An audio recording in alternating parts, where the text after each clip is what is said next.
Bapak, Ibu, dan segenap pemirsa TV One yang saya cintai. Muhasabah mirip dengan introspeksi, menghitung-hitung diri, melakukan pemeriksaan terhadap diri kita sendiri, menghitungnya sebelum Allah menghitungnya. Dengan anggapan, kalau kita yang menghitungnya sekarang, maka segala kekurangan-kekurangan itu masih kita bisa perbaiki. Tapi kalau Allah yang menghitungnya kelak, tinggallah pertanggungan jawab. Karena itu Rasulullah berpesan, hasibu anfusakum qabla an tuhasabu. Hitung-hitunglah dirimu sebelum Allah menghitungnya. Contoh, Bapak Ibu pernah nonton film? Pernah? Jangan pura-pura, jawab aja yang jujur. Pernah nonton film? Oke. Film itu menjadi sebuah tontonan setelah melalui proses yang panjang, kan? Ada editing, ada sensor, ada dubbing. Dubbing itu ngisi suara. Kalau suaranya nggak jelas, di dubbing. Kalau ada adegan yang nggak pantas, disensor. Kalau ada cerita yang kurang utuh, diedit. Kira-kira hidup kita begitu. Sekarang putar film itu, film hidup kita putar sekarang di depan kita. Kalau ada adegan yang nggak pantas, masih bisa disensor. Kalau ada suara yang nggak jelas, masih bisa didubbing. Kalau ada adegan cerita yang kurang utuh, masih bisa melakukan editing. Sekarang putar film itu, ini muhasabah.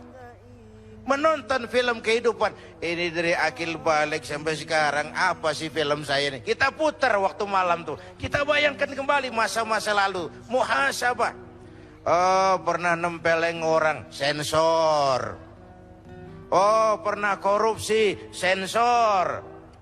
Oh, ada pernah melakukan yang nggak benar, edit. Cerita yang nggak bagus, buang. Perbaiki ke depan. Ini makna muhasabah.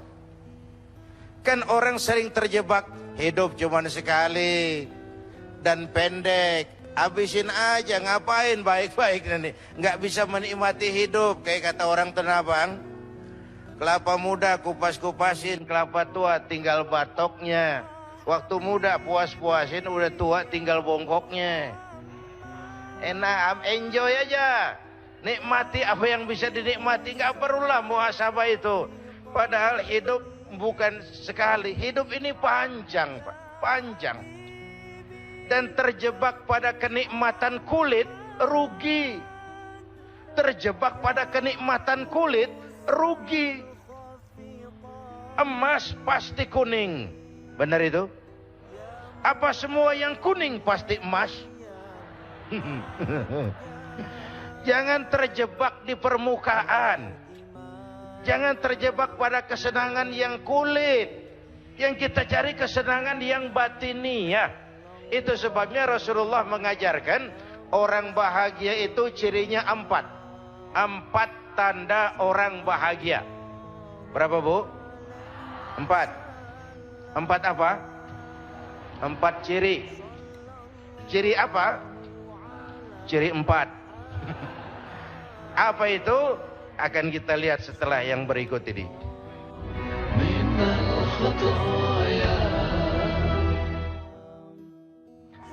Sesungguhnya mekanisme gerak alam semesta yang berjalan seimbang dan sempurna ini adalah wujud keadilan Allah dalam memberikan porsi dan fungsi tertentu pada setiap ciptaannya. Semua memiliki peran yang saling menguntungkan. Maka tatkala salah satu fungsi ini tak berlaku adil, maka fungsi yang lain akan rusak karenanya. Bisa dibayangkan, ketika daya tarik magnet bumi sangat berlebihan, maka bisa dipastikan tak ada satupun pesawat yang mampu terbang.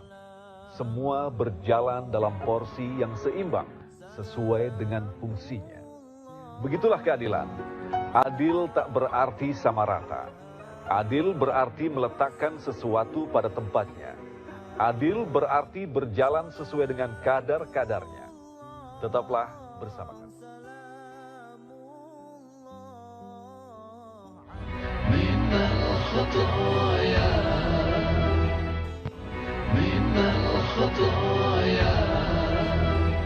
Baik, Bapak Ibu dan pemirsa TV One, yang pertama, orang bahagia itu menurut Rasul, orang yang dalam urusan materi, pandangannya diarahkan ke bawah.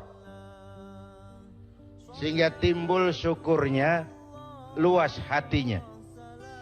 Kalau luas hati, rumah yang kecil besar rasanya. Kalau sempit hati, rumah yang besar kecil jadinya. Kalau hati sempit rumah kecil, kiamat namanya. Orang bahagia orang yang hatinya luas, bisa mensyukuri nikmat. Tapi orang yang hatinya sempit biasanya tidak bisa mensyukuri nikmat. Dan ini lebih celaka, tidak senang lihat orang lain dapat nikmat. Orang begini susah gemuk. Susah gemuk. Gimana kok bisa susah gemuk, Pak Kiai? Lah, lihat tetangga beli televisi demam. Tetangganya beli sepeda motor masuk rumah sakit. Tetangganya beli mobil mati. Disiksa oleh perasaannya sendiri. Orang kalau sudah nggak bisa mensyukuri nikmat dan tidak senang lihat orang lain dapat nikmat, disiksa oleh perasaannya sendiri. Dan orang kayak gitu ya susah gemuk dong. Dalam materi orang lihat ke bawah, timbul syukurnya. Syukur kita punya mobil, tetangga sebelah cuman punya motor. Syukur kita punya motor, tetangga sebelah cuma jalan kaki. Syukur kita bisa jalan kaki, tetangga sebelah stroke. Bertahun-tahun gak kemana-mana. Yang stroke alhamdulillah masih hidup. Tetangga sebelah kemarin pulang gak balik lagi. Mensyukuri nikmat. Tapi kalau dibalik, materi lihat ke atas, kapanlah awak nih mau bersyukur? Kapan mau bersyukur? Kalau manusia diberikan 2 ladang emas, puas? Enggak, mereka akan cari ladang emas ketiga. Bukankah puasa? Coba lihat. Kalau sudah kayak gini hari menjelang maghrib, apa saja kalau boleh orang lain jangan kebagian. Semua mau saya minum, semua mau saya makan. Kalau boleh orang lain jangan kebagian lah. Semua buat saya. Padahal kena seteguk air sepotong roti. Inilah hidup tuh. Kalau diperturutkan nggak pernah kenal cukup, nggak pernah kenal titik, nggak pernah kenal puas. Maka dengan puasa kita muhasabah. Kalau ukurannya materi relatif, Pak. Bu. Apa? Tukang beca ngomong, tukang beca bilang enak naik Mercy ya, joknya empuk, AC-nya sejuk. Kata tukang beca. Yang di Mercy ngomong, tukang beca enak bener ya, di atas jok ngorok, nggak ada yang dipikirin. So, enak tuh ada di mana? Enak tuh punya siapa? Saya mau bilang sebenarnya, karena tema hari ini agak tasawuf, orang kaya adalah orang yang hidupnya cukup. Orang miskin, orang yang selalu merasa kurang. Jelas, Bu? Apa yang jelas? Ya yang barusan itu. Ya. Yang kedua, orang bahagia itu kata Nabi, dalam urusan akhirat dia lihatnya ke atas. Dia yang tua itu sanggup puasa dan gak apa-apa. Kenapa saya yang muda tidak? Dia bisa tarawih, kenapa saya tidak? Dia bisa, begipun sibuknya dia bisa datang ke pengajian, kenapa saya tidak? Keinginan mencontoh yang ukhrawi, keinginan mencontoh yang immaterial, dan itu melahirkan sugesti untuk beribadah lebih baik. Yang kedua. Yang ketiga, orang bahagia itu kata Nabi, orang yang selalu melupakan kebaikannya. Ini juga bagian introspeksi. Orang yang kalau berbuat baik, dia ikhlaskan, gak pernah diingat-ingat. Dia lupakan, dia anggap dirinya belum pernah berbuat baik. Sehingga kalau ada kebaikan dia tidak bisa ikut, dia merasa sangat rugi. Lawanannya orang celaka, orang yang selalu mengingat kebaikannya. Menepuk dada, menghitung jasa tuh. Kalau enggak saya tuh, itu kalau enggak saya, itu kalau enggak saya. Emang kalau enggak lu kenapa sih? Selalu kalau enggak saya, kalau enggak saya, kalau enggak saya. Orang yang suka menepuk-nepuk dada itu biasanya orang yang enggak percaya diri, Pak. Yang ketiga orang bahagia itu, yang keempat maksud saya, orang yang selalu ingat kesalahan yang dia lakukan. Nah, ini juga bagian introspeksi. Sehingga kalau akan berbuat salah yang baru, kemarin aja udah 3 keranjang, ini nambah lagi, bagaimana nanti di padang mahsyar. Ini bagian dari introspeksi. Orang yang selalu mengingat kesalahan yang pernah dia lakukan. Sehingga apabila akan melakukan kesalahan baru, itu lebih jadi langkah preventif buat dia. Bapak Ibu hadirin pemirsa TV One yang saya cintai. Oleh karena itu, di dalam kita bermuhasabah seraya menghayati apa yang kita laksanakan dalam pelaksanaan ibadah puasa ini, maka sekali lagi, mumpung film kita sendiri yang putar. Kalau nanti Allah yang putar film hidup kita, tinggal pertanggungan jawab. Tapi kalau sekarang kita yang putar, masih bisa diedit, masih bisa disensor, pintu taubatnya masih terbuka. Bu,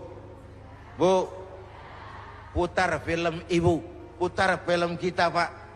Jangan sampai kita termasuk nanti di hadapan Allah banyak adegan-adegan hidup yang mestinya nggak disensor, belum kita sensor, bertanggung jawab loh di hadapan Allah. Mestinya kita edit, nggak kita edit, bertanggung jawab loh di hadapan Allah. Memang hidup ini singkat, tapi ya waktu yang singkat akan terasa banyak manfaatnya kalau kita bisa menggunakan dengan sebaik-baiknya. Dan mati bukan akhir dari sesuatu yang bernama hidup. Ini kan kita ini semua nih calon-calon jenazah. Ibu-ibu tuh bakal mati. Mati. Bapak-bapak nih mati. Saya belakangan. Kalau saya terserah Pak, saya sih ikhlas kapan saja. Mau bapak-bapak dulu, saya belakangan boleh. Atau sebaliknya, saya belakangan bapak duluan. Terserah, saya sih ikhlas. Saya sih ikhlas. Takut mati Pak, jangan hidup. Takut hidup Pak, mati saja. Muslim itu berani hidup, tidak boleh takut mati. Ya tapi saya masih muda Pak, bukan soal tua muda, muhasabah itu.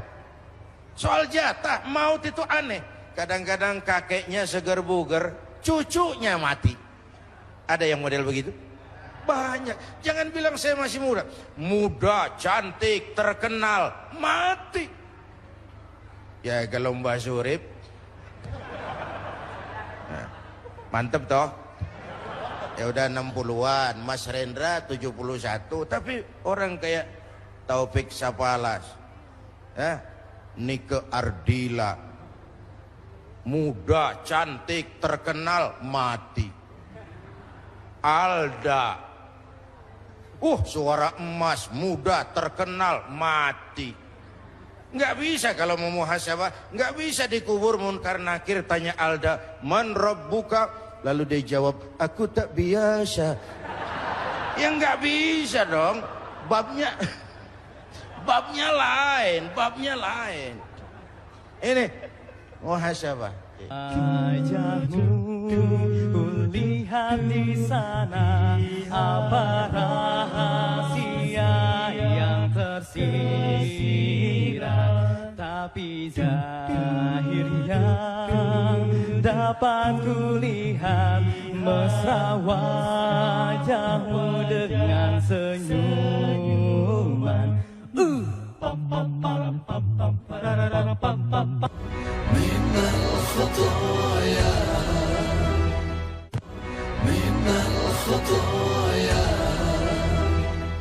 Tidak ada orang yang tidak pernah salah. Jadi orang yang baik bukan orang yang tidak pernah salah. Karena tidak ada orangnya yang tidak pernah salah itu. Orang yang baik adalah orang yang kalau dia melakukan kesalahan, dijadikannya itu sebagai pelajaran untuk tidak diulanginya lagi di masa yang akan datang. Tidak jatuh 2 kali di tempat yang sama. Sepanjang nafas belum sampai di tenggorokan, sepanjang itu taubat diterima oleh Allah Subhanahu wa taala. Cuma tentu untuk melaksanakan sesuatu yang bernama taubat, bahkan tidak harus menunggu sampai usia senja. Udah lalu sanjo, udah sore baru mau taubat, tidak. Atau menunggu sebuah kondisi. Biasanya kalau kita ini kan kalau lagi kepepet, sulit, sakit, sama Allah dekat bener. Kalau rezeki lagi payah, lapangan kerja lagi, ya Allah, ya Allah, ya Allah. Dikasih keluangan sedikit, tamat, wassalam. Artinya ketika miskin kita hamba Allah, setelah jadi orang kaya kita pindah jadi hamba harta. Ini tidak konsisten namanya. Maka itu Bapak Ibu, saya mau tambah sedikit. Kalau nanti, ini soal taubat ya, seapapun banyaknya dosa, kalau nanti Bapak Ibu kita ini insya Allah sampai ke surga, amin. Di surga ini nanti kita ketemu orang baik-baik, syuhada, solehin, habaib, para wali. Kita nggak usah heran, itu wajar lah orang baik-baik tempatnya di surga.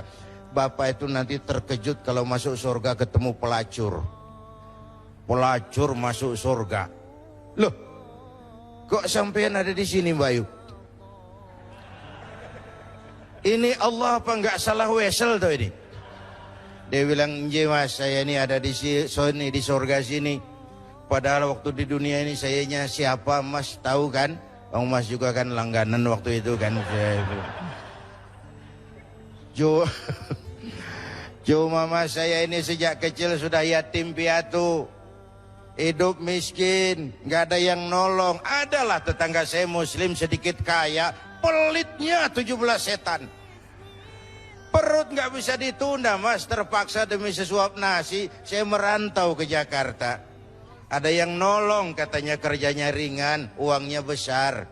Apa? Ya itu Mas, dagang serabi itu.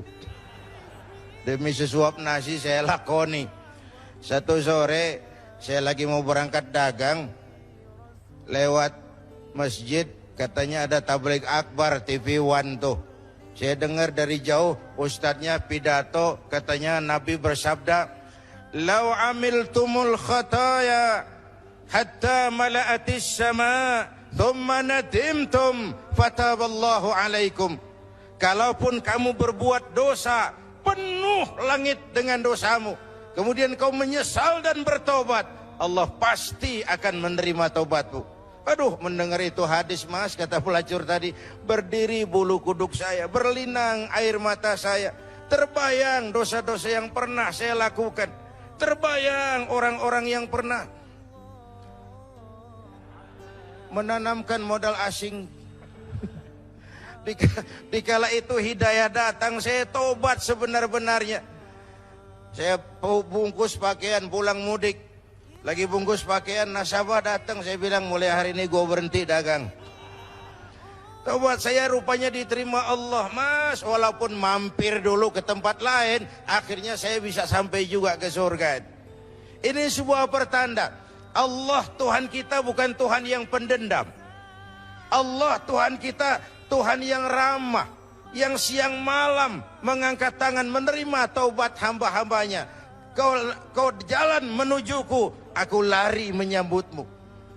Kau jalan menujuku, aku lari menyambutmu. Begitu Allah Tuhan kita ini.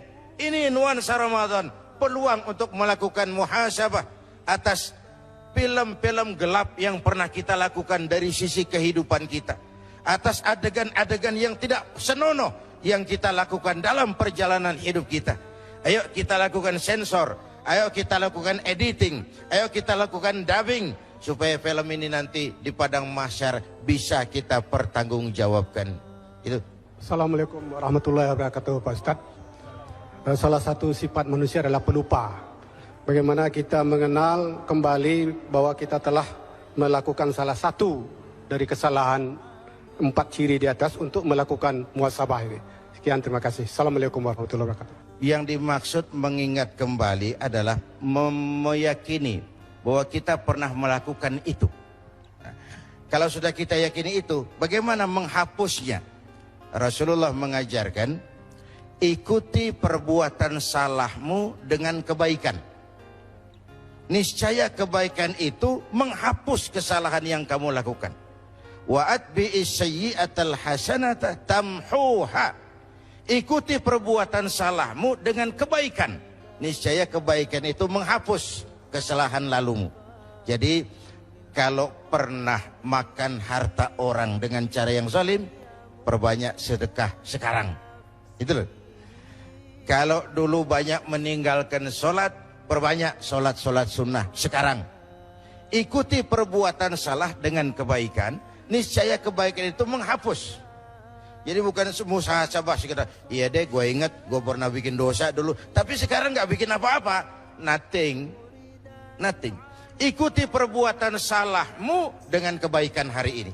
Saya kira itu. Satu hari malaikat maut datang kepada Nabi Daud. Nabi Daud bertanya, malaikat maut, iya, Anda ini datang silaturahmi apa tugas? Silaturahmi apa tugas? Kata malaikat maut, dua-duanya. Silaturahmi iya, tugas juga iya. Jadi mau ambil roh saya tuh? Iya. Loh, kalau memang tugas kenapa nggak ngasih tahu sebelumnya? Sudah saya kasih tahu, sudah dikasih tahu. Ketika kulit mulai keriput, ketika uban mulai bertabur, pendengaran sudah lamur, mata kabur, makan cuma kuat makan bubur, itu tanda sudah mau ke lubang. Jadi yang ditemui oleh Mbak Firni tadi seperti sebuah nasihat yang tidak langsung. Setelah menemukan satu event, satu momen, baru kebaikan itu muncul. Tapi yang mau saya tambahkan adalah tidak pernah terlambat untuk berbuat baik. Satu. Yang kedua, orang tua sudah meninggal pun masih ada peluang berbuat baik kepadanya. Caranya, pertama bersilaturahmi dengan kerabat yang ditinggalkan almarhum. Ya. Jangan kehilangan obor. Yang kedua, bersedekah atas nama almarhum.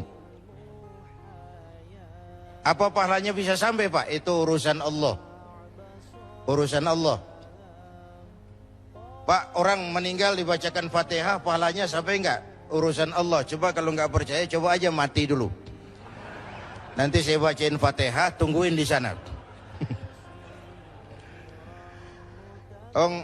Ada ajaran orang tua saya punya hutang, meninggal, hutangnya saya bayarin, lunas enggak?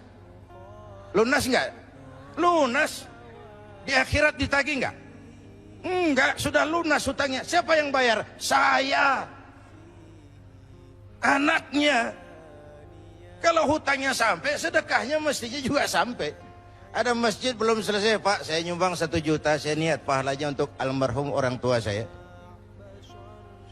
Itu yang kedua. Yang ketiga, wa anta tasaddaqu lahuma wa tad'u lahuma. Kau bersedekah atas nama keduanya dan memohonkan ampun untuk keduanya. Saya kira itu bagian tambahan. Ya. Pang parang pang dibolak-balik kok makin asik, makin dibaca semakin menarik. Coba diresapi kok tambah asik, sampai mata gak mau melirik. Dibolak-balik kok makin asik, makin dibaca semakin menarik. Minal khutoya,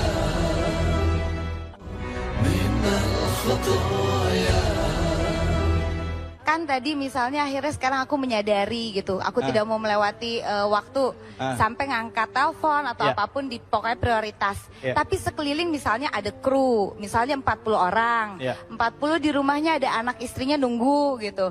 Kadang-kadang yang aku tuh orangnya terlalu nggak enakan, suka mikirnya, aduh kasihan mereka kemalaman, kerja dulu deh gitu. Sampai akhirnya saya menomorduakan kepentingan saya gitu. Ya, oke. Nah, tapi setelah kejadian itu, apakah saya jadi egois? Jadikah saya orang egois kalau saya mementingkan ngangkat telepon dulu atau misalnya prioritas untuk diri saya sendiri? Takutnya dilema, nyusahin orang enggak ya gitu, ngeribetin, ngerepotin gitu. Assalamualaikum warahmatullahi wabarakatuh, Pak Kiai. Ini dalam rangka bermuasabah ini berintrospeksi, Pak ya. Saya tidak untuk membicarakan orang lain, tapi dalam ini diri saya sendiri. Kadang-kadang kita masih belum tahu batasan-batasan apakah ini termasuk haram ataukah halal, Pak ya.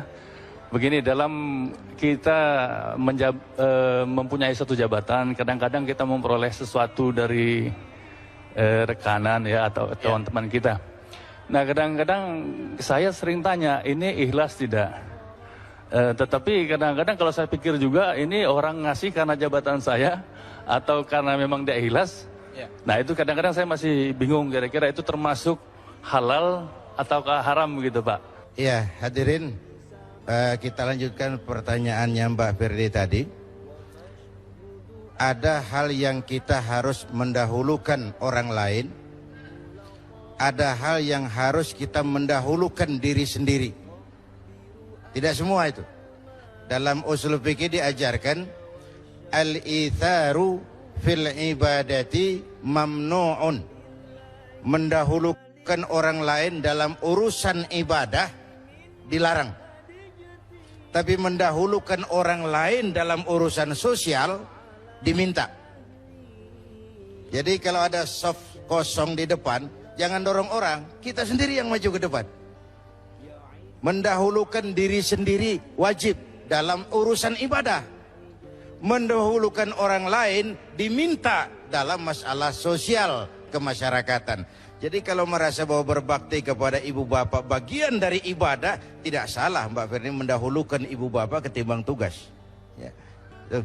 Yang kedua, ini penyakit musim-musim lebaran. Menerima hadiah. Urusan kan sebenarnya jelas, Pak. Kalau dia memberikan sesuatu terkait dengan hubungan kerja, biasanya ada apa-apanya gitu, biasanya.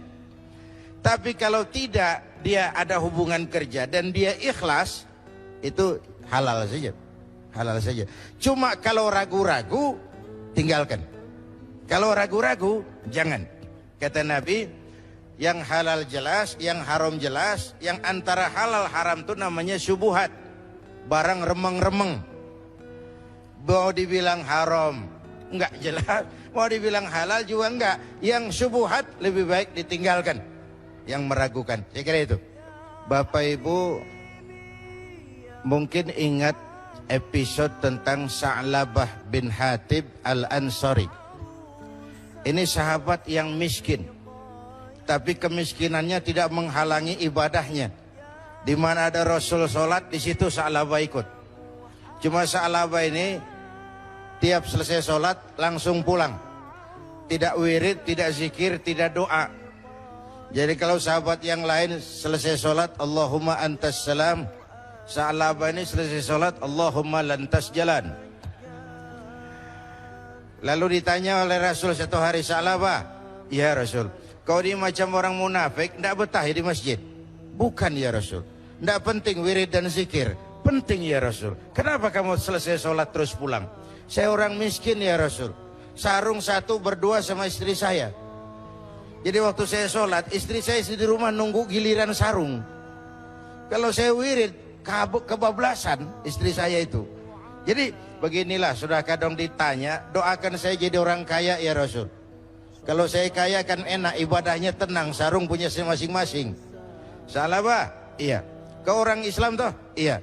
Bagi orang Islam contohnya siapa? Tuhan ya Rasul. Kau lihat saya kaya enggak? Enggak. Ngapain minta kaya? Iya ya. Iya. Pulang. Udah besok ketemu lagi. Bagaimana Sa'labah? Doakan aja lah ya Rasul, saya jadi kaya. Sa'labah, sedikit kamu syukuri, lebih baik daripada banyak, tapi tidak kuat memikulnya. Iya ya Rasul. Iya, sudah pulang. Hari ketiga nekat, ya Rasul, kalau dikasih kaya, saya akan jadi orang baik-baik. Saya mau sedekah, saya mau bantu masjid, saya mau bangun rumah sakit. Biasalah, bahasa kampanye. Akan. Pokoknya kalau saya menang saya akan. Nah, setelah ternyata dikabulkan doanya, dia jadi orang kaya, jangankan bangun masjid, zakat pun dia tidak mau bayar. Salah baik.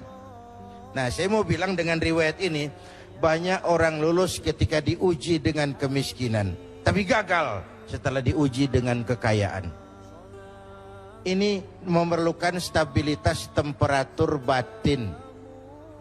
Banyak orang lulus ketika diuji dengan sebagai rakyat, tapi gagal setelah dia jadi pejabat. Tidak punya stabilitas temperatur batin, maka diperlukan sikap istiqomah di dalam muhasabah ini. Paling tidak stabil, syukur dia bisa meningkat ke arah yang lebih tinggi lagi. Sekira itu, David. Tidak dibenarkan mencuri kain sarung walaupun niatnya untuk sholat. Jelas itu? Tidak dibenarkan mencuri kain sarung walaupun niatnya untuk sholat, dan sholatnya sendiri sah. Sholat dengan hasil sarung curian sah, tapi soal makbul kita nggak tahu. Allah itu baik dan hanya menerima yang baik-baik saja. Jadi kalau kita memang yakin betul hadiah ini terkait dengan tadi job, terkait dengan tugas, ada dampaknya di belakang hari, itu justru akan menyulitkan kita. Tapi kalau kita yakin ini ikhlas karena Allah, kenapa tidak? Hadiah itu kan sesuatu yang begini sebenarnya, ini penggunaan istilah bahasa. Kalau pemberian sejenis, selevel, maksud saya. Kalau selevel, itu namanya hibah. Kalau kepada yang lebih tinggi, itu namanya hadiah. Kalau kepada yang lebih bawah, itu namanya sedekah. Pahalanya sama, cuma penggunaan istilah yang beda. Saya sedekah sama presiden. Bukan sedekah kalau sama presiden, hadiah. Hukumnya sama, hukum sedekah, Pak. Cuma penggunaan istilahnya berbeda. Kalau selevel kita sebut hibah, saya hibahkan ini. Kalau kepada yang lebih atas kita sebut hadiah, kepada yang lebih bawah kita sebut sedekah. Hukumnya hukum sedekah.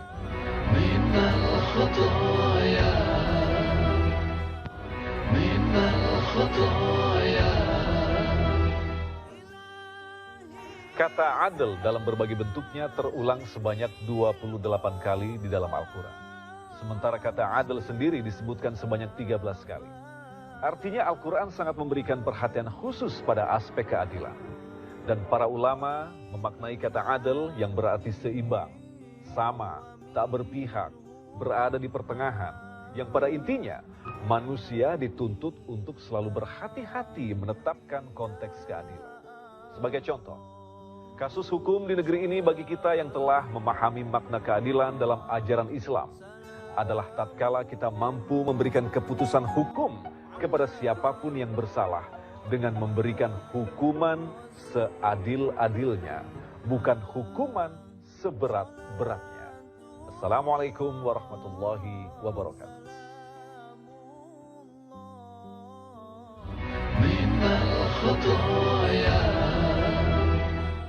Pertanyaan Pak Kiai, saya udah pensiun. Ya. Saya masih kuliah, mohon doa restunya. Bagaimana dari Allah jaminannya orang yang mencari ilmu? Terima kasih. Tentang jaminan bagi orang yang menuntut ilmu. Allah Subhanahu wa taala dalam Al-Quran menjelaskan Allah mengangkat derajat orang yang berilmu daripada kelompok-kelompok lain selama beberapa derajat. Ini sudah merupakan sebuah jaminan dari yang abstrak dari Allah. Sehingga dengan begitu orang yang menuntut ilmu dia berada di jalan Allah. Sebuah gambaran saja. Kepada Imam Ali pernah ditawarkan, Ali, kalau saya berikan harta atau ilmu, kau pilih mana? Ya ilmu, kata Ali. Kenapa? Pertama, dengan ilmu kamu bisa cari harta, tapi dengan harta belum tentu kamu bisa dapat ilmu. Yang kedua, ilmu, harta kamu kasih orang kurang, ilmu kamu kasih orang tambah. Punya uang 100.000, kasih uang orang 50.000, kan tinggal 50.000. Tapi bisa Fatihah, ajarkan orang lain, Orang lain bisa, kita sendiri makin mantap. Nggak lantaran bodoh karena ngajarin orang. Ajarin gua Fatihah dong, udah habis. Nggak ada itu. Ilmu tuh makin mantap. Yang ketiga, makin banyak hartamu, makin sibuk kau jaga dia. Tapi makin banyak ilmumu, makin bagus dia jaga kamu. Dengan kata lain, harta kita yang jaga, tapi ilmu dia yang jaga kita. Hadirin Bapak, Ibu, dan segenap pemirsa TV One yang saya cintai. Pada penutupan ini, saya menjawab pertanyaan akhir yang disampaikan oleh Ananda David tadi. Muhasabah bagaimana sebagai bangsa pasca pemilu dan pasca pembentukan kabinet baru yang akan datang. Saya pikir muhasabah yang perlu kita lakukan sebagai bangsa saat ini adalah melakukan rekonstruksi kembali atas kerukunan kita, baik antar agama, antar umat beragama, dan antar umat beragama dengan pemerintah. Rukun antar umat seagama, rukun antar umat beragama, dan rukun antar umat beragama dengan pemerintah. Saya kira dengan semangat kebersamaan, segala tantangan-tantangan kita akan bisa kita hadapi. Rukun antar umat seagama kita sesama muslim. Rukun antar umat beragama, karena Islam rahmatan lil alamin dan Indonesia sangat majemuk. Lalu rukun antar umat beragama dengan pemerintah, sehingga apa yang kita cita-citakan dapat terlaksana adanya. Mari sama-sama kita mohon kepada Allah, mudah-mudahan negara kita senantiasa dalam perlindungan Allah, pemimpin kita diberikan kekuatan untuk dapat melaksanakan keinginan rakyat yang lebih baik. Al-Fatihah.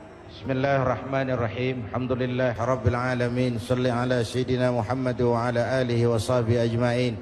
Allahumma ya Allah, dengan sepenuh perasaan dan pengharapan, dalam segala kerendahan dan kelemahan, hari ini kami bermuhasabah, memeriksa diri kami. Begini banyak nikmat dan karunia yang kau berikan kepada kami ya Allah. Namun begini banyak kesalahan yang kami lakukan. Karuniamu turun setiap saat, namun dosa kami naik di setiap waktu. Ya Allah, kalau selama ini lebih banyak lalai kami dari ingat kami, lebih banyak keluhan kami dari syukur kami, lebih banyak marah kami dari sabar kami, tunjuki kami jalan-Mu yang lurus,